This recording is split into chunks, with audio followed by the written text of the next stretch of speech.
Welcome back to Kin in Line. I'll make this part 163. The year 2020, started terribly. We had this COVID thing, and also Margaret Harradine, the Africana librarian in Port Elizabeth. For decades, she ran the library and was a font of knowledge about Port Elizabeth's history, passed away, and we went to her funeral at the St. Mary's Cathedral, close to right next door to the library where she used to work. The library has been closed now for at least 6 or 8 years because of lack of maintenance. Anyway, I sketched some of the people at the funeral. None of them are too flattering, but I had fun. And it kept me busy because I can't really sit around listening to stuff. So, it's all a bit of fun. And I quite like some of the effects I achieved here.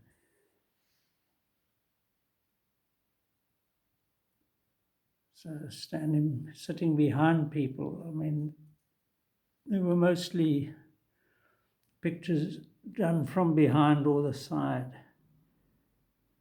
But here, 2 people in the congregation.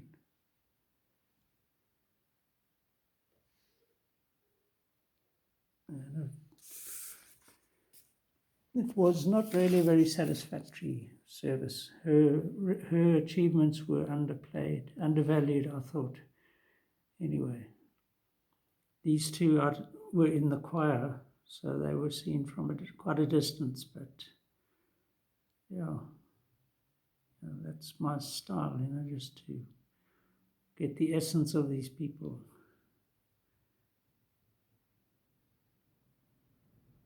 These people. And this was the guy who conducted the service, African chap. I don't know if he was the ideal person. I'm not sure how well he knew her.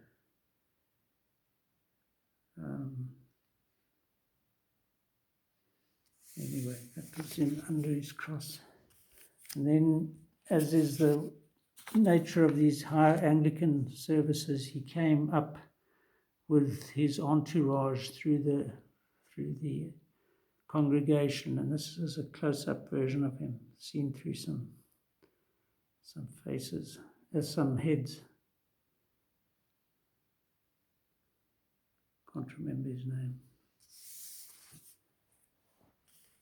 And then just some of the many people that were there.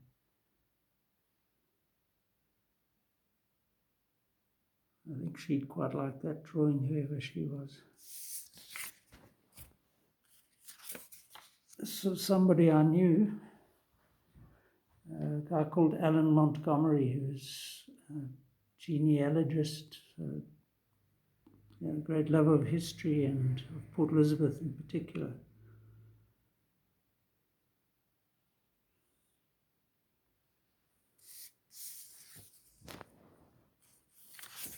And the distinctive large necks some people get as they get older.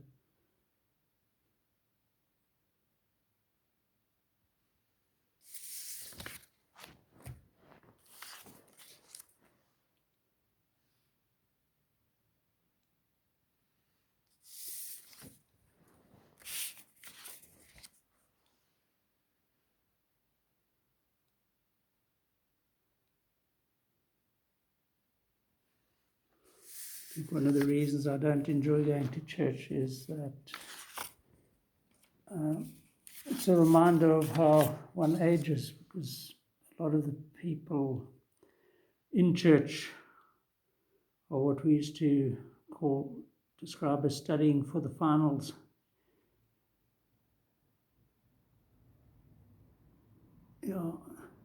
So as I speak, the electricity's just gone off. This is South Africa, and we're in our 10th or so year of ongoing load shedding or loss of power on a sort of rotational basis. So I will be without electricity for 2 hours, 2.5 hours. Anyway, back in the St. Mary's Cathedral, and another of the characters sitting there. Long service too. Managed to fit a lot of people in, like this delightful character. Slight exaggeration of the jaw, I would think.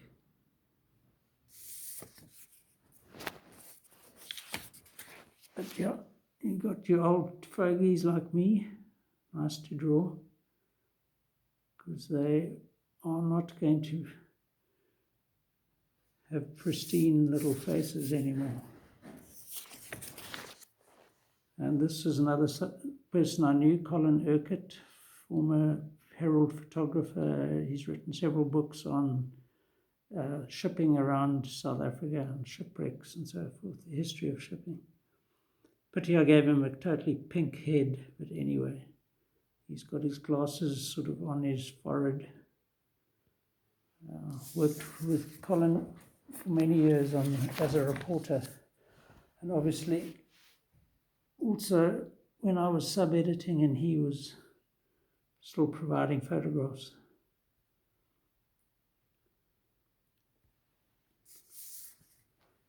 Yeah, quick sketches can be quite damning.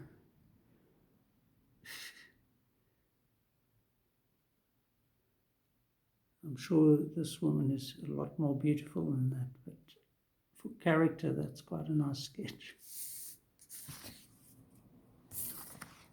And then this guy was quite nearby. I liked his sort of hobbit-like beard.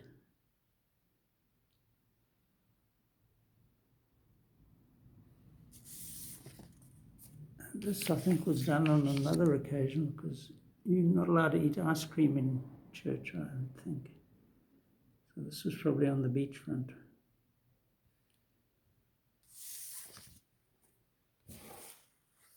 Then I had these long slivers of yellow paper that I picked up somewhere. And I don't know if this is from life. I somehow doubt it, but it could be. I think here is where I had a good go at some of my comrades in the ANC.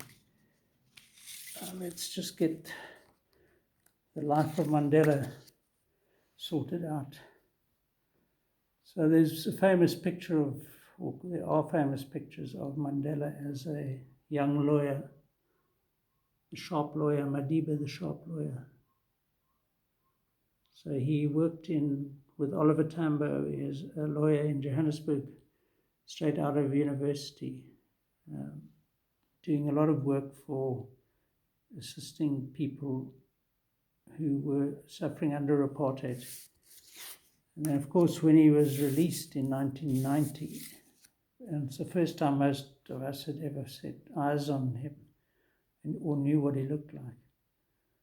So I just did this one of him, a long walk to freedom. He had that sort of voice. His tribal Xhosa name was, if you greeted him, you would say, "Ai, Daliwonga." And then he was, of course, also known as Madiba.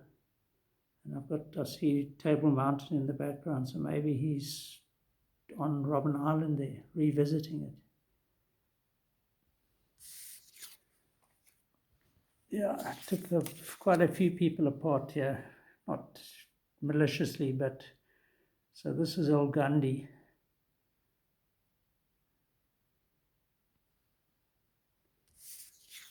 And then there was a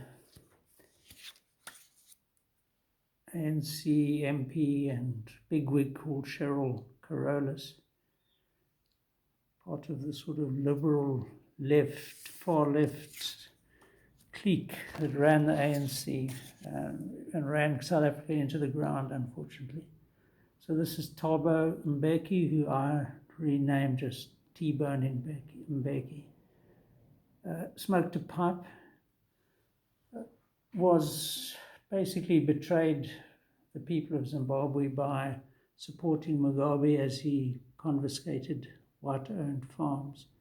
So he's praying here, please don't mention AIDS or Zimbabwe. Yeah, on AIDS, he and his Minister of Health were equally dismal in accepting that there was a problem and it needed to be addressed. They failed to do that. This is the one here. Manto Chabalala Msimang was the Minister of Health. She didn't look anything as trendy as that, but she was a hypocrite. So wore this ribbon, this red thing, to show her concern. And they're fighting AIDS the Manto way. So Manto saw thousands of people die unnecessarily of AIDS.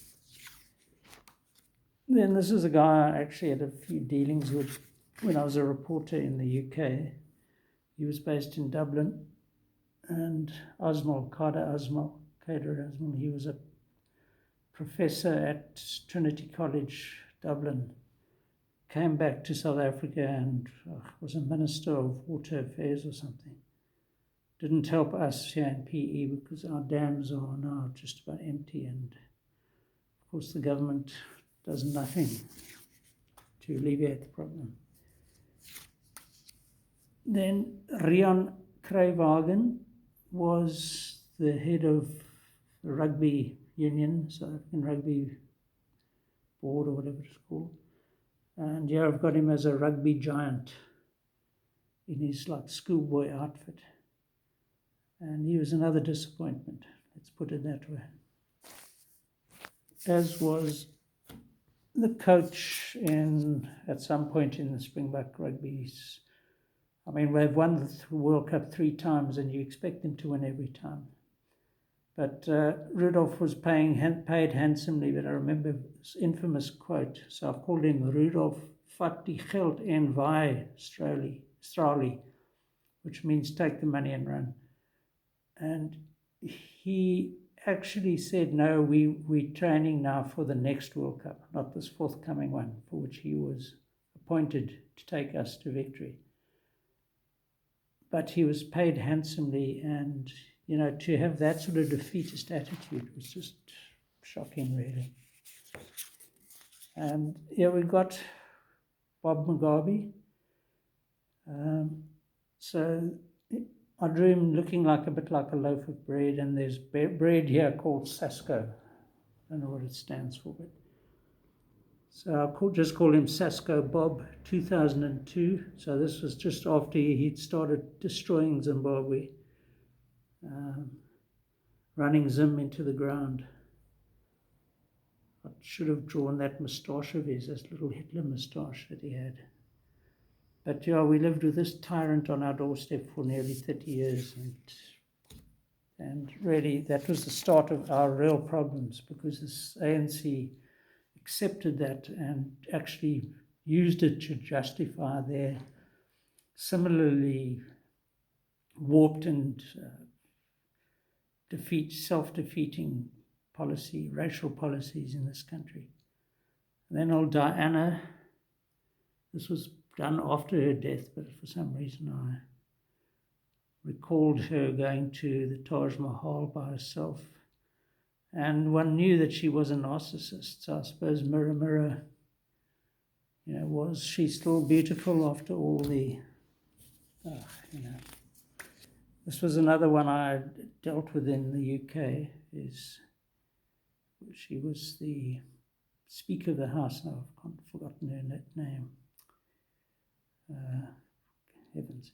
Anyway, she was very pompous, sort of British-sounding woman of colour, or black woman, I forget.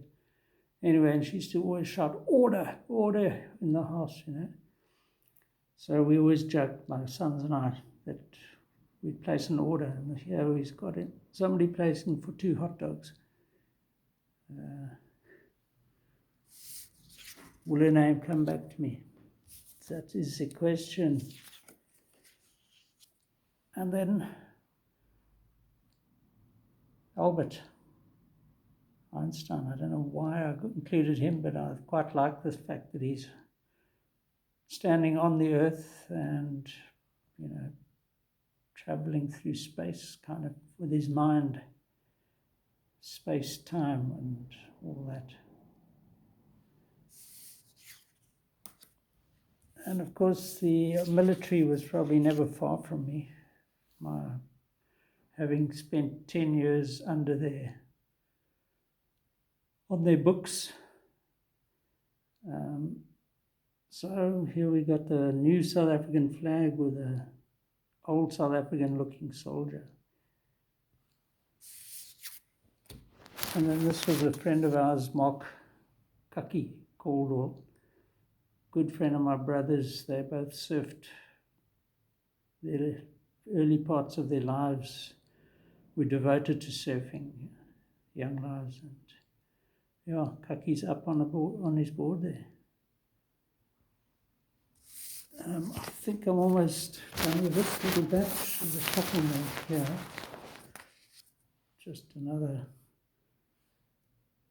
Just another old man somewhere, not in a chair. And then I think at the Port Elizabeth Aquarium, I got, looks like a seal and then a penguin.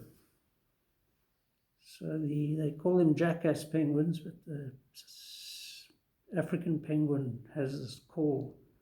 And there used to be a huge colony off Port Elizabeth, but with pollution and overfishing, etc., it's dwindling badly. Anyway, I'm going to leave it for now. Cheers.